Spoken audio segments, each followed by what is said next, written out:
Hello and welcome to The Difference, a show created for realtors, entrepreneurs, and small business owners who are looking for ways to make the difference in their careers, their business-to-business relationships, industry reputation, and in their communities. I've got a lot of guests with me here today. We got some special guests from Austin. Nate, where are you? Are you from Dallas or Austin? Austin, Texas. Both, two Austin guys. Okay.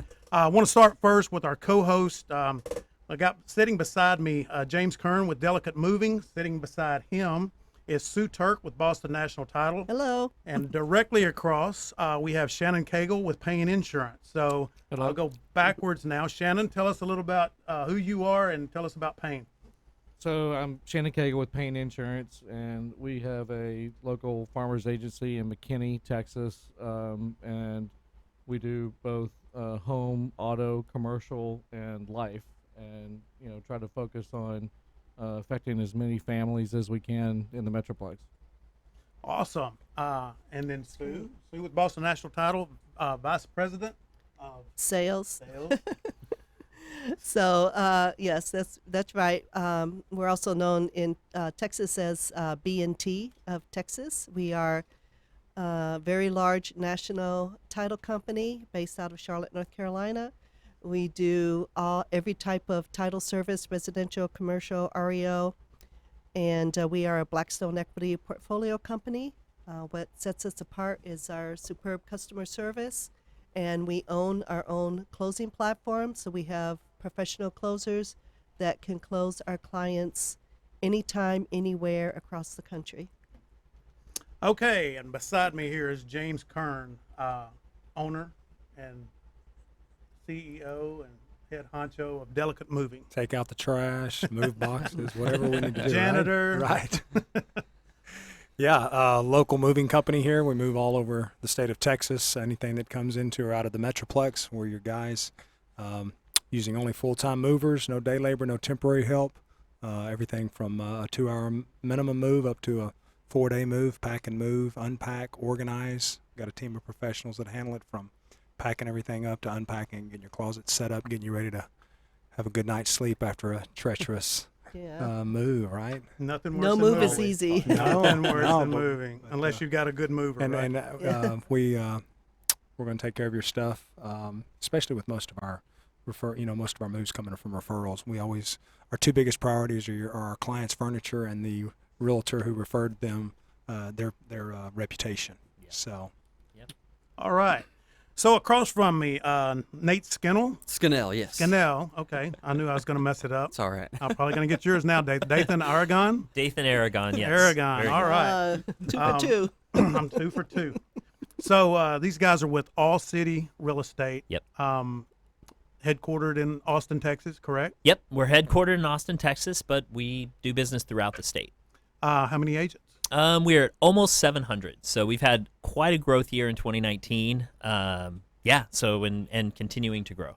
The last event, I guess it was it? No, it was 2018. You guys were just broke the 400 mark or Yeah. something like that. Yeah, So that's almost double in yeah, a we've little over almost 12 months. we've almost doubled our agent count in 2019. Typically, we see strong growth November through February, kind of when the business typically slows down for agents and they make moves and right. But 2019, I mean, we saw steady recruitment the entire year. So So how long? When did you guys start? we established end of 2014. Okay. End of 2014 in October of 2014. So y'all are 5 years in, right? Yeah. Yeah. Yep. Wow. Yeah. That's And good. That's growth. That's really good. That's impressive. yeah, thank you. So tell me, and I'm just going to ask questions. You guys pick and choose who talks. Both Sure. of you can. Yeah. What got you into real estate? Well, I moved out here from California, moved out here from Los Angeles, and I actually worked under my brother-in-law, who was a custom home builder in Austin, Texas. And that's kind of what got me into real estate. Prior to that, I was in the entertainment industry in Los Angeles. I represented below the line talent, so I had editors and production designers and producers for film and television. So it was quite a transition coming Yeah, I from bet. from Los Angeles to Austin. But I just got tired of the day to day, and I just needed a change. That seems like the natural transition, though, because a lot of Californians choose Austin. Yeah. Well, it served me very well because that's how I built my business. You know, I came, I came to Austin in 2008, and I had a huge network, a huge database, and people buying investment properties just at the right time from California. So that's one of the ways that I had built my business, and I had always been an entrepreneur. Prior to that, I owned a record label, and I was in the music business for a very long time. So, going to the corporate world of agency and representation, I didn't like it. I was there for about 5 years, and I just really wanted my own business again. Yeah. I wanted, I loved being my own boss and sort of, paving my own way. So I came to Austin in an opportunity to work with my brother-in-law. That, wound up not working out, but it sort of I was bitten by the real estate bug. Yeah. At that time, I went and got my license, and like I said, I leveraged my database and our network to have a really great year, my first year in production. Yeah. And I was with Keller Williams Realty, and I just didn't feel that the split was fair, to be honest with you. And I looked around for a brokerage where, if I brought my own clients, my own network, my own, if I was investing my own money in marketing, that I would get 100% of my commission, period. And of course, if the company or the brokerage was generating leads, I certainly understand that takes a tremendous amount of capital to do that. Then, a 60-40 split or, 70-30 or whatever, that's fine. I get that. I understand that, but there just wasn't a brokerage like that available. It was it was all or nothing. There was not a brokerage where you could really separate that out. Yeah. Or, you go to what they call 100% shop, right? Where you get... Yeah, and then you just pay your transactional fees or something. Yeah. And they're, we're known in the industry for no support. Right, exactly. That's it. You basically pay your fee and you never hear from your broker. And that's the company that I wound up going with for a couple years as a producing agent. I literally never heard from my broker, but I paid them a monthly fee and got 100%. Here's your logo. Yeah, exactly. Well, like Lyndon was saying, they do enough just to make sure you don't get sued, to make sure you stay compliant, which is fine. But we'll discuss that in a moment. Right. Nate, tell us about you. We got about 30 seconds left. Can you tell us everything about yourself? Absolutely. All right, you ready? Now, I actually got started in the real estate industry before I was even old enough to drink, which, in the real estate industry, that kind of sucks, because every day there's a party, right? Yeah.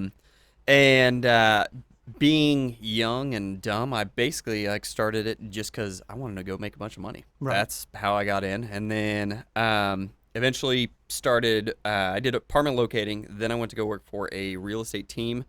Helped grow that team. It's actually one of the largest Keller Williams teams in the nation, and went and started my own broker LLC under All City. And in the past year and a half, I ducked out and started doing consulting and helping agents grow their business. Awesome. Yeah. All right.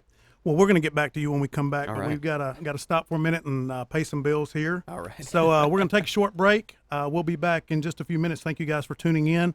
Ask questions, suggestions, comments, everything like that. So we look forward to being back here in a few minutes.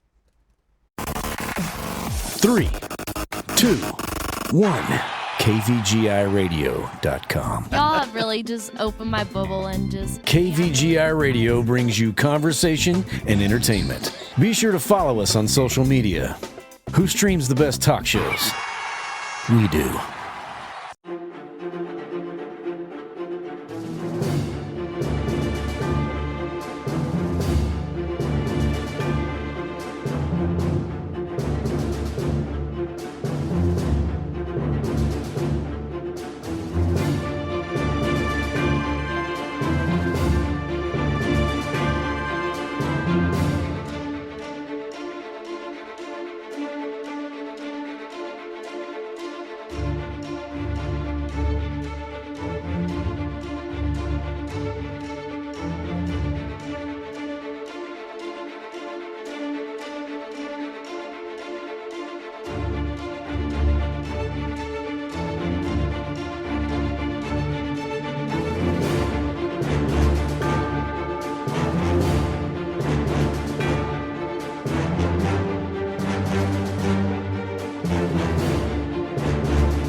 You're listening to KVGIRadio.com.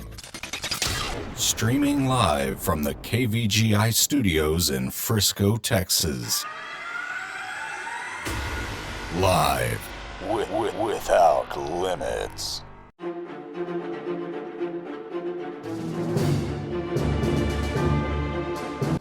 Five, four, three, two, one, zero, ignition, liftoff. Welcome back. We are here today with Dathan Aragon and Nate Scannell. Nailed it. God, yes. I'm so proud of myself. So before we get started, I want to thank some of our sponsors. Josh Small, WeatherTech General Contracting, remodeling, roofing, all construction and home building. If you're looking as a real estate agent for someone to partner with, or if you, through the storms we've had, if you've got some hail damage, give Josh a call at 469-544-3958. Also, Kelly Houston, the Goosehead lady. She is the owner of a Goosehead Insurance Agency. She wants you to know one thing: trust equals peace of mind. So the most important thing to consider when selecting an insurance agent and finding an insurance policy that provides complete coverage and is easy on your budget is to find an agent that you can trust. And so we recommend Kelly, and her number is 940-222-5599. All right, let's get back to our discussion here. Nate, do you want to finish up talking about yourself? That's pretty much me. All right. He got into That real was estate it? because he wanted to make a ton of money. Right? That's all it is. That was it. Greedy. So you're originally from Austin. You didn't come from California, like. Yes, Yes. I am originally from Pflugerville, Texas. Native Texas. Oh, It's where they used to All play this UI All-State Championships for soccer, I think, or something like that. In Pflugerville? Yeah, I think so. Man. I think so. So guys, tell me this. Tell me.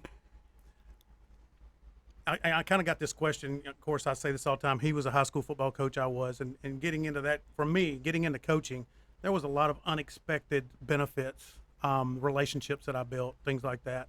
Tell me, from being a broker, something that you gained that was unexpected when you got in, coming from being an agent or even out of the industry into the industry. What is it about creating this business, All City, that you really is kind of hit you by surprise? Well, wow. I think the number one thing is agents' willingness to help other agents. You know, I really was surprised by that. As sort of an individual, I've never was part of a team or anything like that. It always seemed like, you know, we were all competing against each other, and Yeah. we were, you know, and it was, but, you know, kind of going on the other side of it as a brokerage, you know, we've really relied on our agents to help out and to help, you know, educate and to help uplift those that are just getting into the business and support them. And man, I can tell you, our agents have really stepped up. Have really stepped up. We have a helpline at our brokerage that agents can call at any time. Well, I say at any time, but it's from like 7 a.m. to 8 p.m. 7 days a week, and get an experienced either broker, associate, or qualified, you know, really experienced agent on the phone to discuss, you know, details of the deal. If they're having a problem with the contract, whatever the issue is, really good. they'll be there to yeah, help. that's good. Yeah. Right. And so that was one of the key components in scaling our business, you know, because, you know, our margins are slim. So we had to figure out a way to help, you know, facilitate broker support for, you know, 500-600 agents and beyond that. So I think that's probably the number one thing, is agents' willingness to really lend a hand and lend their experience. Right. Yeah. Having a good mentor program is very important. That's right. So before the show, I was talking to you about, and we were discussing, you know, the components of a brokerage, of an industry, you know, customer service, business to business relationships, and then how our performance impacts the culture or the culture of the industry, the reputation of the industry. Where do you see, let's talk about industry, not necessarily All City, but then we're going to talk about how All City is working to change. Where do you see the biggest weakness? Customer service, business to business relationships, like relationships with these guys, because not to get too far ahead, I just think that having good relationships and a concierge service does more for your customer service than probably anything else can. Yeah. Because things happen. Yeah.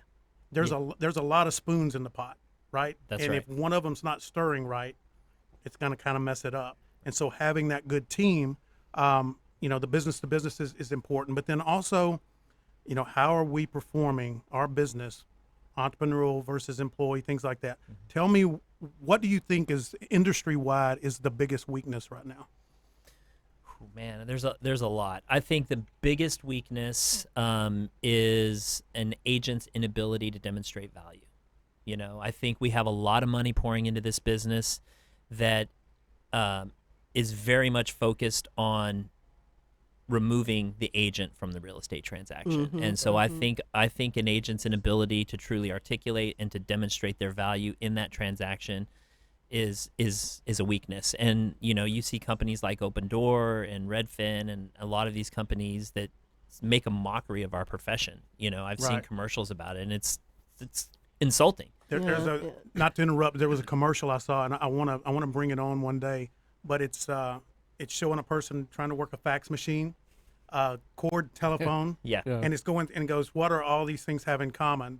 And it showed a real estate agent. They're all obsolete. Yeah.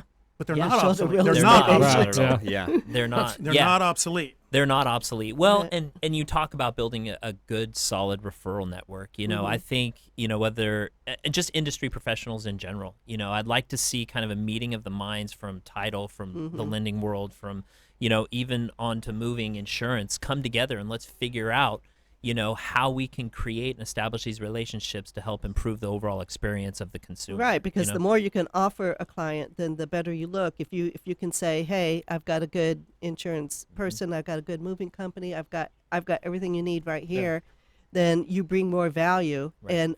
And also in what you said right before, today's consumer is more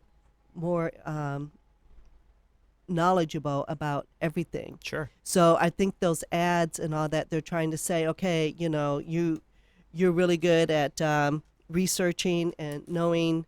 So it's like, why can't you just do this too? Why can't you just take the real estate market? You don't need all that realtor has to offer. Right. They're Yeah, trying to do the same unfortunately. thing in insurance. I mean, you've seen Progressive, you've seen some yeah. of the big boys. Oh, They're yeah. trying to There's- cut the agents out Right. of it. Geico. But here's all the that stuff. thing about that, and this is my opinion. Tell me what you think. You can automate transactions, Right. but you cannot automate relationships. 100%. Yeah. And relationships will get you repeat business. Yeah. And you can build and grow and scale with relationships. Right or wrong? No, What do you that's think? true. Yeah. And that's the key, that is truly the key to a relationship built business, not transactional, Right. And so we all kind of want the automation until something goes wrong. Yeah. Then we want a relationship. If I'm a consumer, I would rather just do this. Right. Okay. Have it done. But the minute something goes wrong, if I go on and I get my insurance here, then I have a wreck. Who am I talking to? That's right. Yeah. Who works out my problem? Yeah. And not having, folks like you guys in the way that you do your business. I think we all need to remember that you can only automate so much. Automation's great, Yeah. but I think you still need that relational component to it. Well, you do, and especially in a real estate transaction, there's so many moving parts that There it's are, hard yeah. to put everything together and the timing of it. We were discussing earlier, I am of the opinion that a lot of the value that real estate agents bring to the table are post-transaction. I mean, I have a close friend of mine who I sold a house to in August that's having warranty issues with the builder. no. So many trades are, once that deal closes, They're crickets. out. Yeah. They're on to the next, you know?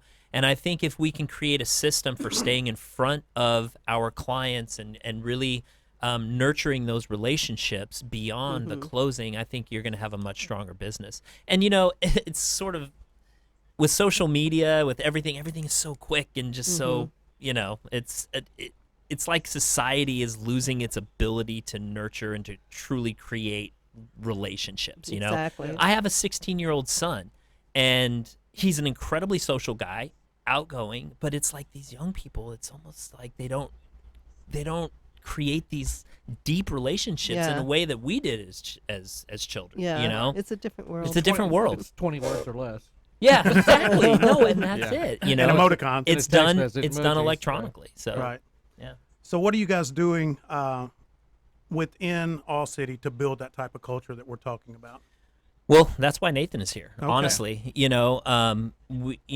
I looked at All City, and culture is a big thing. I thought we would attract agents because of our very generous commission splits, and it was really a financial thing. And that's actually another thing that I was really surprised by. The money really isn't. I mean, it's a factor, but it's not the deciding factor for an agent that decides to join our brokerage. What is support? Support. Okay. Support, company culture, and I think coming, especially those that come from a corporate world, they want to feel a part of something. Yeah, team. Yeah, they want to feel, that there's a collaborative environment. They want to feel, they want to feel part of something. And I think brokerages that are able to establish that are going to be successful. Yeah. Yeah. It's funny because I work with so many different realty companies, and I know realtors that they bounce around, they go from one Yeah. to the other, just trying to find a place to really fit in.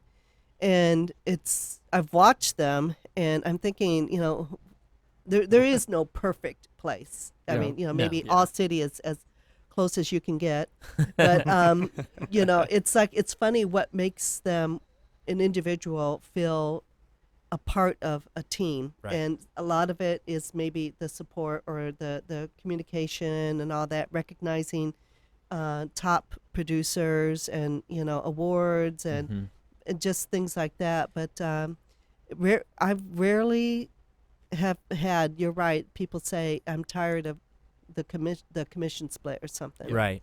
Yeah. And, so at All City, what we've done is, we've brought Nathan in, who has essentially been the architect of some of the most successful real estate teams around. And Believe it or not, looking at me. yeah. And so, Killing the chairs over here? Wow. yeah. Yeah. So, so yeah, I mean, I think it's about creating a collaborative culture.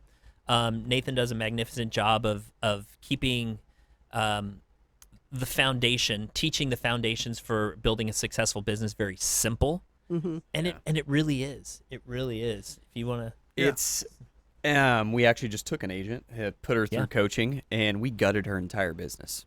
We got rid of all of her advertising expenses, she was using another very famous coach in the industry, and we basically gutted her. She had zero business coming in, and we made her get back to the roots, which was going after her database and just farming a neighborhood, doing an open house every single weekend. We freed up her time. She put $40,000 in her pocket in the span of 3 months and has 9 deals, not leads, 9 deals actually in the works to close beginning of this year. And this was someone who did 8 deals last year. And That's phenomenal. Yeah. yeah, Great. And this is simply because she's doing the work now. Yeah. One of the things, Lyndon, that Yep. Nathan did with her in the beginning was, let's sit down and figure out how you spend your time. And let's take an honest look at what you're doing on a day-to-day basis. You don't have a boss. Yeah. You don't have anyone standing over your shoulder going, hey, she called Yeah. me the week after that exercise, and I said, "How did it go? What'd you do last week?" And she said, I realized I don't do anything. yeah. So Wow. let me ask this, because this is something I think is, I look at it from a coaching standpoint when I was coaching football, and why things work, why some people, Alabama, why they can maintain such a high level of performance, and it goes back to process. Yep. And so when I've talked to people before, they're terrified of being or evaluated on their time management. Oh yeah. Okay. I'm not sure why. I'm not afraid of, or if they're afraid of being exposed or just having to come to the reality that, as we were talking about before, I am super busy but non-productive. And then you've got to change everything. Have you found that to be?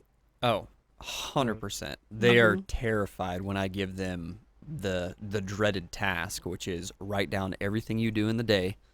And then at the end of the day, ask yourself, could this task have waited? Could I put this on someone else? Or, and it's funny because, they're always terrified of that. And then they step back, and I think they know I'm not doing what I'm supposed to be doing. I'm not doing income producing activities to, grow my business. It's like we sit here and we watch agents set up a buyer search for 2 hours. It's like, what are you doing?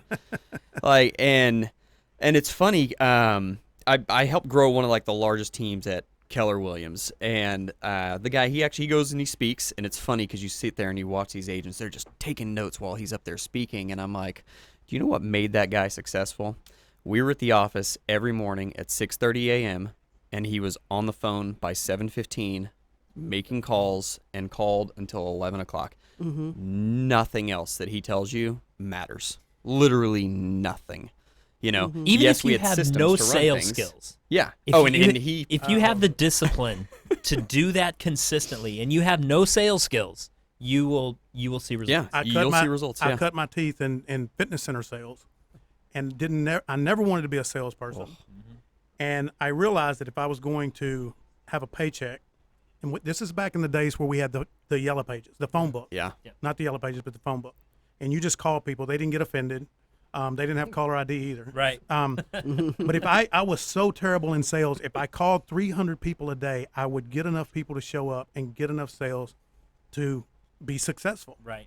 But if I didn't, and that's when I realized that numbers don't lie. No. And if you're hitting certain numbers in certain disciplines consistently, you'll.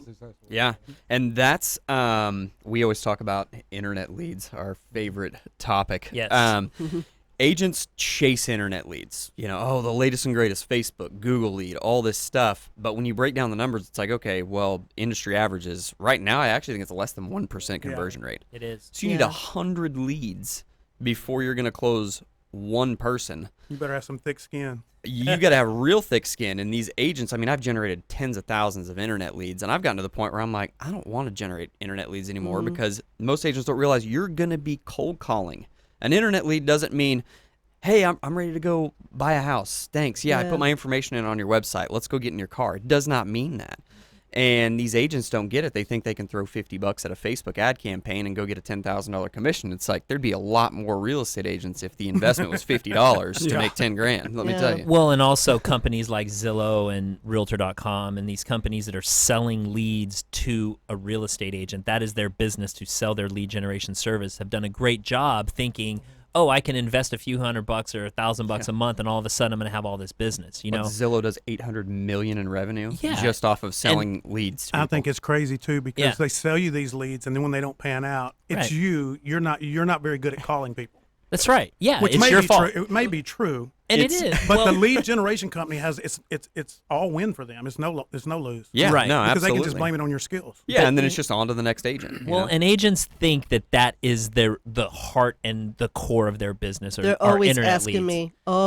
me to direct them towards leads. The reality is, at best, anything from the internet is a contact. You Right. know, Yeah, at that's that all it is. point, if you're not working your sphere of influence or your database, it's simply contacts. And the lag time, we always talk about 90 to 120 day cycles. You have to stay on it. What you're going to do today, you're going to see in 90 to 120 days. Right. And Nate, it's- let me ask you this Yes. question, just as a joke, I guess. But out of 100 leads, if the same agent went to a bar and passed out 100 cards, where would they be most successful? Oh, they'd be way more successful at a bar, without question. Yeah. Yeah. I mean, and what's funny is that we watch these agents all the time. They'll jump from broker to broker. Oh, this person's going to give me scrubbed leads. That's like the latest thing. And they'll go pay 50% for that lead. And we tell our agents, because they make 100% commission at All City, we're like, why don't y'all call California or whatever business is moving to Austin, Texas, and go after a referral from another agent from another city for 50%. But it's funny, you'll watch agents, oh, I got a referral from somebody out of Houston. I'm only going to pay him 20%. It's like, wait a second. You'll pay 50% to make a cold call, but a teed up guaranteed lead Yeah. from another agent, It you're makes going to no bicker sense. and pay them Yeah. only 20%. It Right. blows my mind. Yeah, that's crazy. That is funny. Yeah. It makes no sense. So talk about how your training goes. Actually, let's hold on. We're going to take another break here in just a few seconds. You have anything? No. I was just going to give a a plug here to Josh with WeatherTech. Okay. Earlier, I've worked with several of his clients based on his recommendation and partnership, and man, he treats these people like first class. He does. I mean, he does. sets the bar high, and so which is good because we don't mind coming in and matching his quality and his customer service. But I'm telling you, he works with a lot of seniors, especially through the storm that we had, the tornado and everything.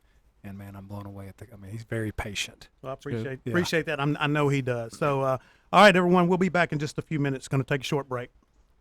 3, 2, 1.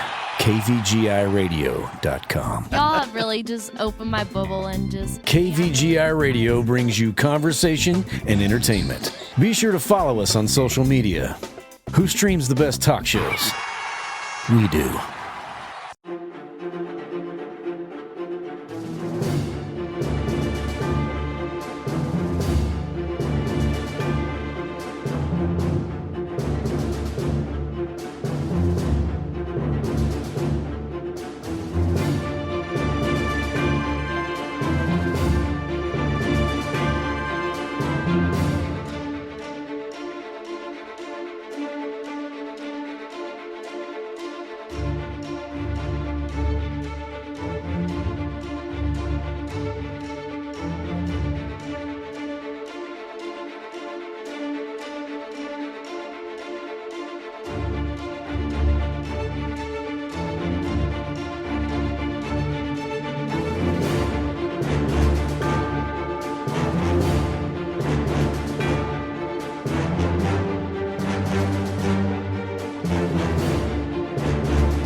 You're listening to KVGIRadio.com.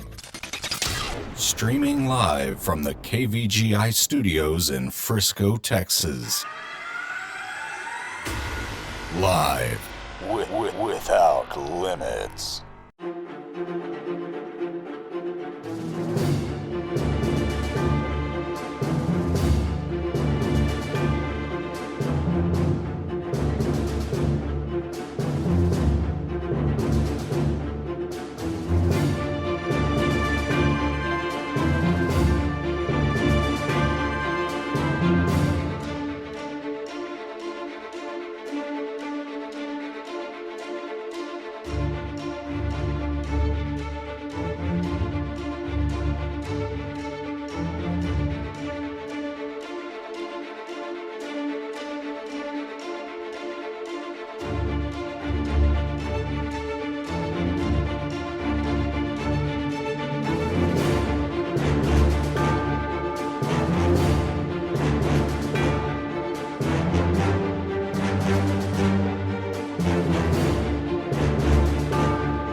3, 2, 1.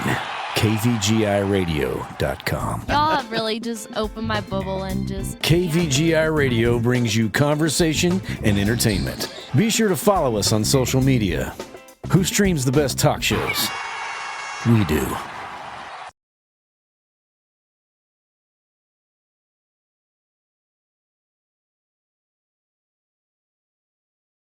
With the mover off of Google, it may Same not. level Yeah, of service. that follow after something goes wrong. Zero, ignition, liftoff.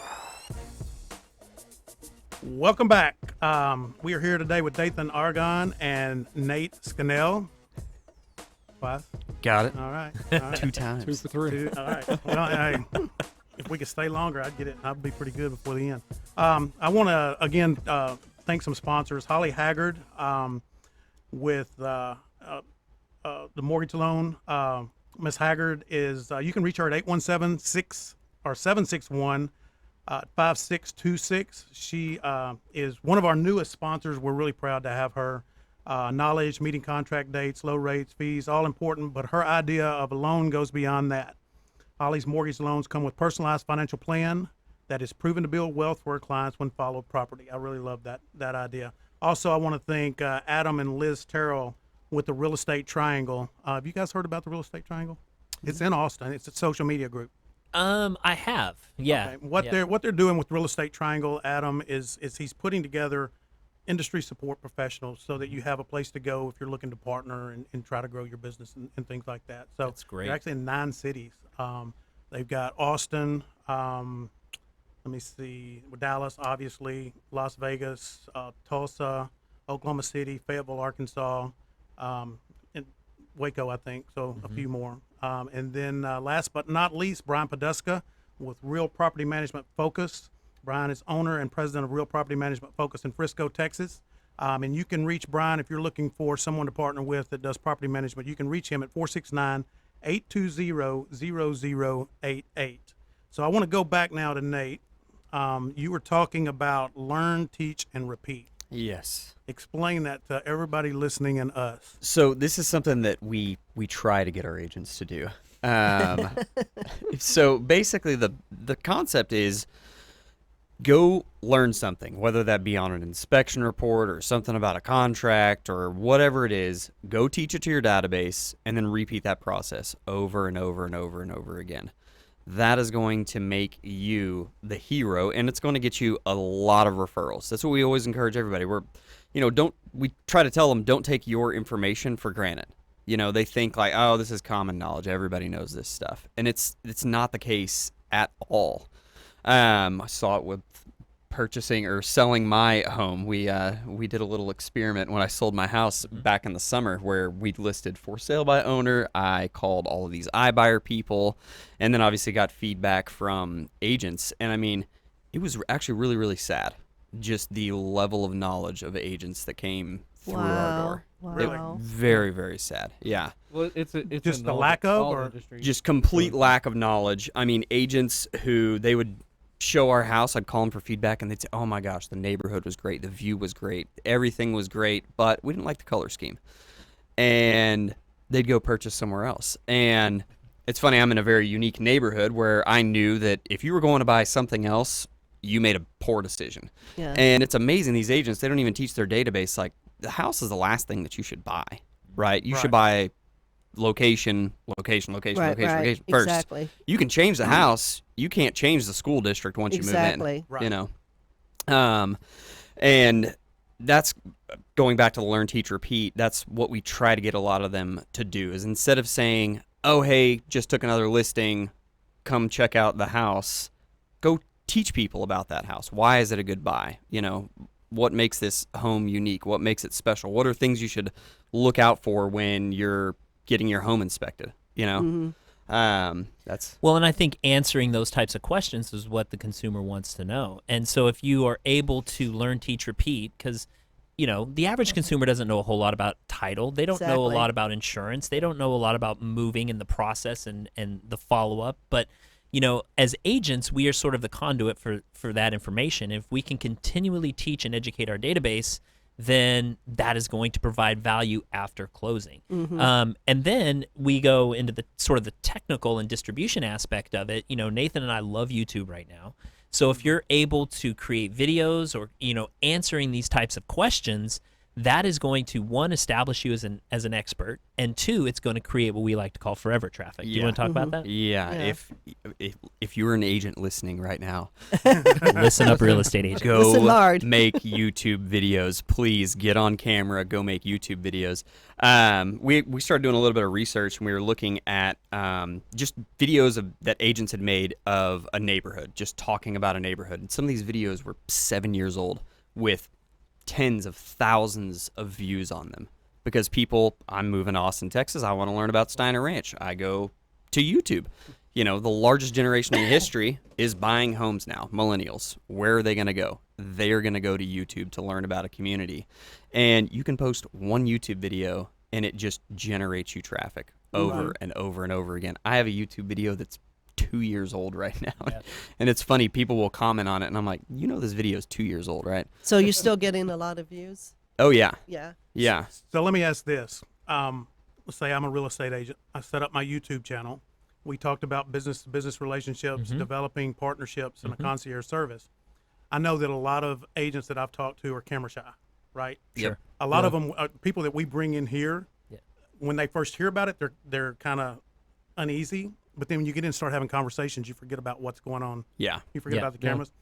So what I've always thought is these people that are camera shy is sit down with folks like this that are in your network and talk about moving. Absolutely. And talk about insurance and talk about title and give them the exposure that they're looking for as well. Show the partnership that you have, and that just educates everybody. Well, and I can say this about being camera shy. It does get easier as you do it Yeah. over and over More, again. And I think people are afraid just to jump in, you know. And you may look a little awkward and you may, say a lot of likes and ums, but and have these nervous twitches. But at the the more you do it, and certainly the more people you bring on, you're able to have a conversation. It's more natural and it gets easier. So That's what post is for. that's that's what editing is for. Right. Yeah. I always tell agents, don't make it too long, because people's attention span is really not as long as how you think you sound talking. Right. It's like Yeah. they're gonna be done listening before you're done talking. Yeah. Right. Yeah. Well, and kind of going back, Lyndon, to the question you asked before of things that surprise me about this industry. The other thing I think is the level of professionalism in our industry and the tremendous gap amongst agents. You have agents like as a managing broker, my business partner Kevin Scanlon and I, we've seen agents and we just shake our heads. It's like, what are you guys thinking? I mean, it not even just on a human level, some of the stuff that takes place. So I mean, that gap, there are those that are professional, and we always say stay professional and stay focused. I love a good apple pie or pumpkin pie more than anybody, but as real estate agents, it's not our job to deliver apple pies. You know what I'm saying? We want to offer things of true value to our clientele. No donuts. No donuts, no football schedules. That information is there. Let's offer things of value. This is one of Dathan and I's biggest pet peeves. Big pet peeve. We always joke about, when was the last time your doctor showed up with a pie at your front door? Like, hey, it's that time of year. And it's amazing that agents will go out of their way to, send a grandma's green bean almondine recipe, but they won't go teach their database something. Yeah. And, it's just... Yeah, there's a particular coach that we always make fun of in the real estate industry, because we're like, guys, like, what are y'all doing? Like, you're just delivering pies to people, Well, I think you kind of get in a bubble where what used to work in the old, like I had a class, it was a year ago, and excuse me, the agents were senior agents. Let's just say that. They'd been in the business for a while. And so I asked them what their marketing strategies were. One of them had the little thing on the shopping cart at the grocery store. Right. Billboards, newspaper, magazine, print, like that. And I said, somebody said it earlier, the millennials are the largest home buying market ever. I said, before I left my house this morning to come teach this class, I had already seen 20 agents on social media. Yep. The old things and again, not getting, I think that's where technology can be used to an advantage, but then only to connect personally with the people that you are sending that information out to.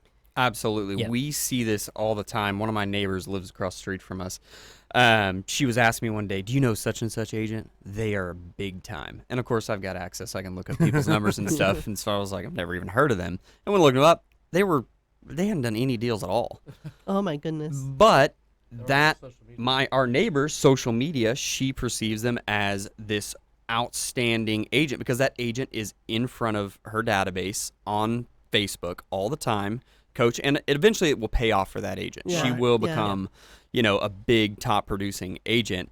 But yeah, we joked around all the time that it's like you could have a database, and if you're the guy doing 40 deals a year, but you're never on social media, and somebody else is doing 12 deals a year, but they're always on social media, your combined database, because everybody knows 20 realtors, they're going to think that the guy that does 12 deals is the top producer. Right. Exactly. Positioning yourself, and consistency. I think a lot of people get on social media, they'll do it for a month, 2 months, maybe 3 months, and then guess what? They stop. They're gone. You know? Yeah. Yeah. It's just like with podcasts or anything else, any sort of marketing strategies, you have to be consistent with it. I think people have a misconception about social media. Again, I think that it is a way it's your billboard. Yeah. That's all that it is. It is for people to recognize who you are, being consistent and doing that frequently so that they get comfortable with you, but you still have to make the connection. Yeah. And so the person doing 40 deals is built a sphere that they are connecting with. They may not be growing that sphere because they're not expanding into social media and utilizing that, while the other one is growing an awareness but not making the connection. And when you combine those two, what they're doing, Yeah. Yep. then it's phenomenal. Right. I had a little mastermind session with a guy. I won't steal this from him. His name's Brian Nunez. He, with social media, he said I stopped referring to it as social media and I started referring to it as service media. And he's a fitness coach, and he started just only offering service, advice, everything. And he took his Instagram account from like 1,000 followers. He's well over 100,000 followers now. That's he's like incredible. The That's second awesome. that I adopted that mindset, everything changed for me. Right. That's right. great. Yeah. But the key to all of that is consistency, and that's when I sit down with realtors and try and help new realtors, and I tell them just pick a strategy and be consistent.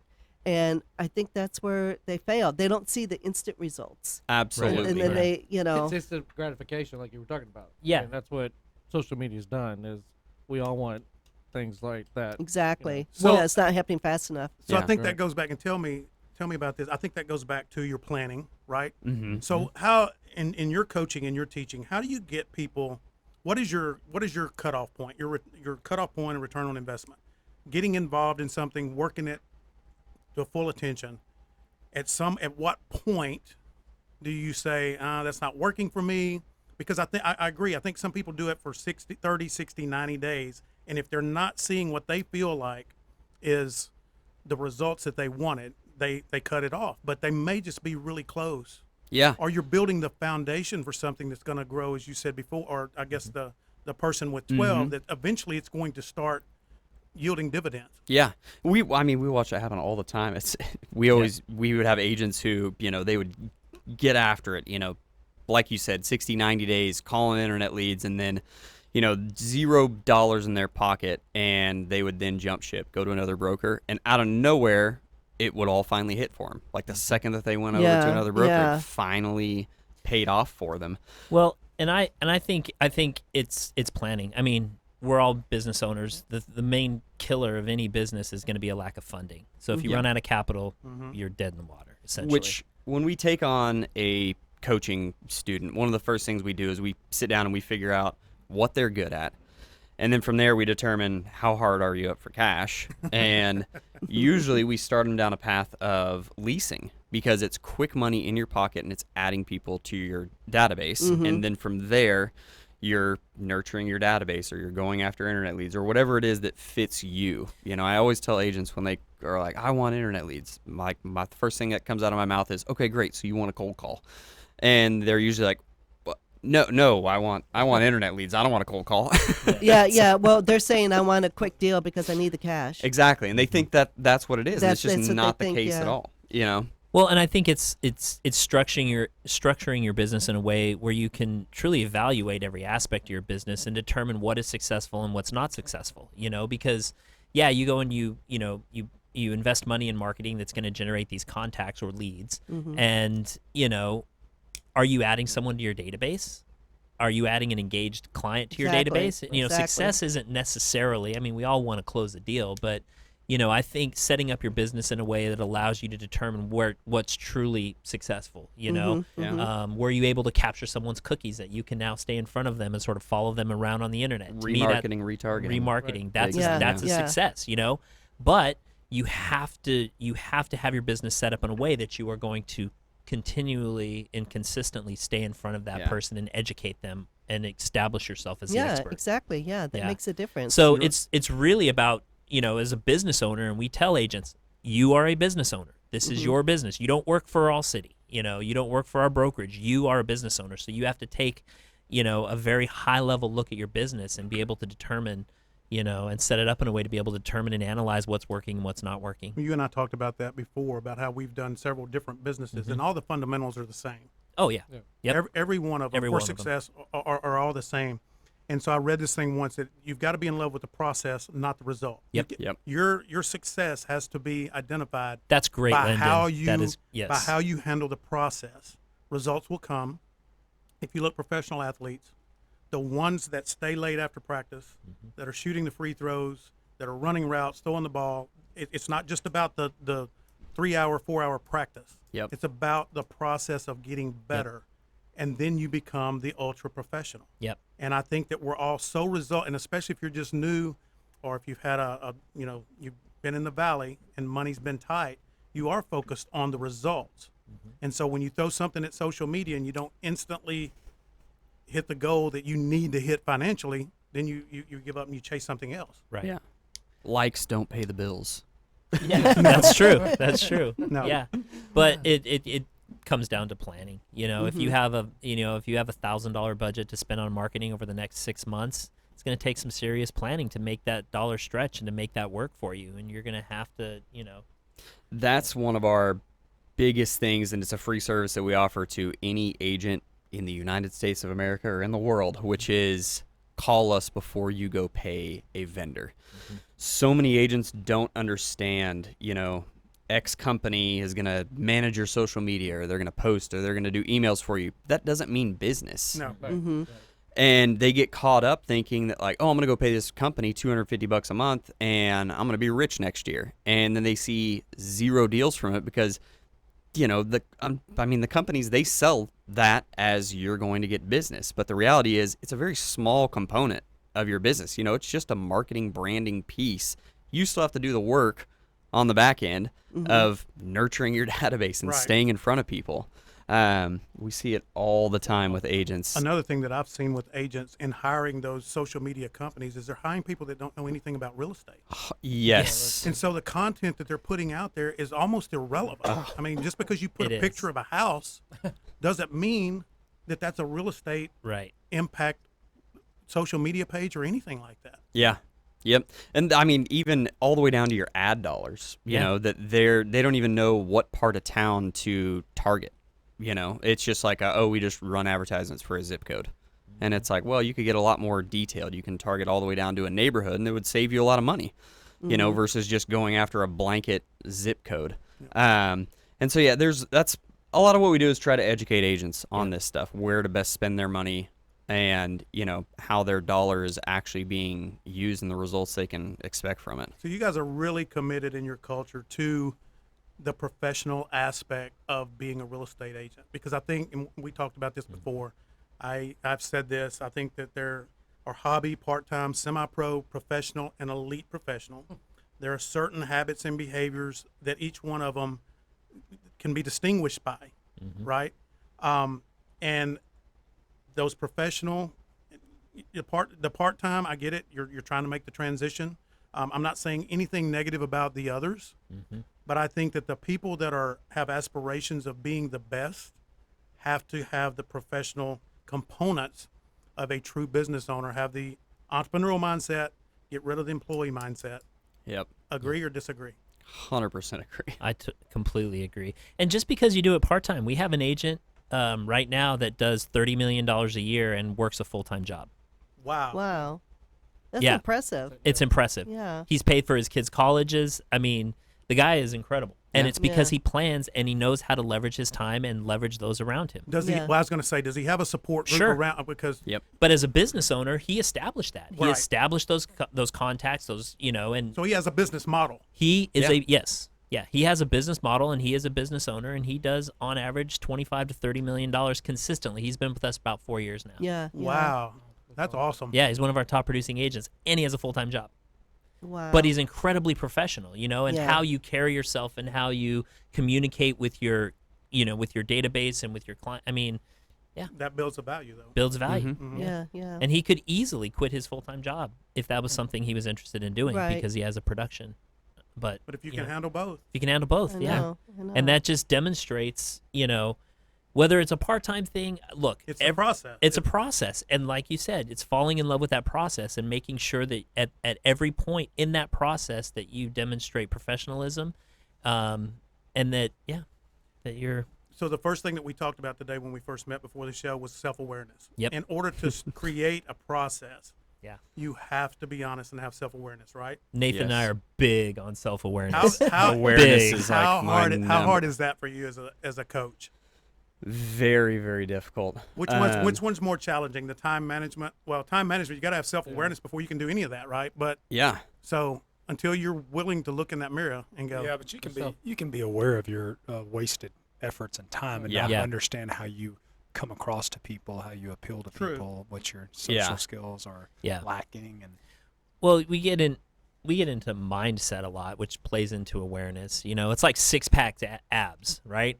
I know what I need to do to get six-pack abs. I would love to have six-pack abs, but I'm just not committed to it. Yeah. And until you make that commitment and truly evaluate your diet, your level of exercise, same thing with the real estate business. So that's, Yeah. that kind of goes back to what we were talking about before. You've got conditional commitment and unconditional commitment. When I talk to people and they go, well, how long is this going to take and how hard is it going to be? I know immediately. Those are the wrong that's questions. gonna be but is that same with abs? Yeah, I no, want abs. right. How long is it going to take? And what do I have That's to do? right. So that's a conditional commitment. I'll do it if Yeah, Yeah. it's not too hard or takes too long. exactly. Yeah. Mm-hmm. That's what's really cool is like when you start coaching an agent and they realize how much time they waste. For example, the agent that, did 8 deals last year, now she's got all this in her pipeline. We were doing a case study with her and we were like, so how much are you working now? And she was like, I probably work 2 to 3 hours a day. I was going to say, Yeah. some of Wow. the people that I've talked to, when they got their process down, Mm-hmm. what they thought was going to consume more time actually freed up more Oh, time. you can Yeah. scale, especially in this bit. I mean, for all you real estate agents out there that are not using the transaction coordinator, Oh, man. that is the best money you'll ever make, and it frees up so much time for you to go and continue to nurture your database and pipeline. So it's about putting together that team and establishing your processes, and you can truly scale your business. Awesome. Yep. All right, guys. Wow, great show today. Yeah. Well, thanks for having us on. I This has appreciate been you guys this has coming been up. great. We definitely want to have you back. Yeah. And, next time you come, bring the guy that's doing it part time. Yeah. Yeah. I will. I will. We'd love to talk to him. I just love the process. Yeah. I mean, I really do. It becomes predictable. Yep. I think that the people that struggle with the ups and downs, it's because we have no structure. Yep. And we all experience that at some point in time in some part of our life. But Yeah. No, I'd love it. This is a huge. I mean, we've got a lot to talk about. Yes. That's hard, and the hour goes by quick. So we'd It love to be does. back. It Yeah. does. So I want to thank you all for tuning in today and hope we were able to bring some insight into the things that can make the difference in your pursuit of exceptionalism. Next week, we're going to have a brand new set of co-hosts and a new special guest. So don't forget to comment on the show.